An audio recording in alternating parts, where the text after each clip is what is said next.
Bueno, estamos aquí en la taberna del Clínic. Está en pleno Eixample barcelonés, al lado del Hospital Clínic, y llevamos aquí 9 años. Empezamos siendo una taberna, un bar clásico muy pequeñito. 9 años después hemos podido ampliar y tenemos un local precioso con una cocina chulísima, ¿no?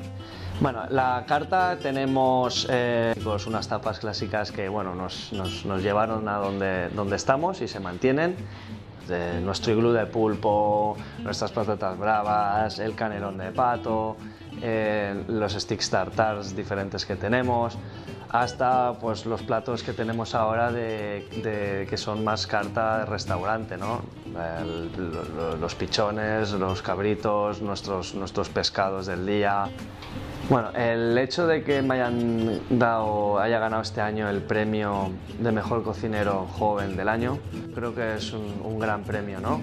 Que te invita a seguir y que te muestra pues que, a ver, todo lo que has hecho, pues que no estabas equivocado, ¿no? Que vas bien y que hay que seguir por esa senda con mucha humildad, con mucho esfuerzo y con muchas ganas, no hay más, ¿no? Me considero una persona dentro de la cocina bastante autodidacta. Me he alimentado sobre todo de libros, de preguntar a otros profesionales, amigos míos, cuando no he sabido hacer algo. Me marcó muchísimo la experiencia de haber podido empezar con Santi Santamaría, ¿no? Que me enseñó el camino a seguir.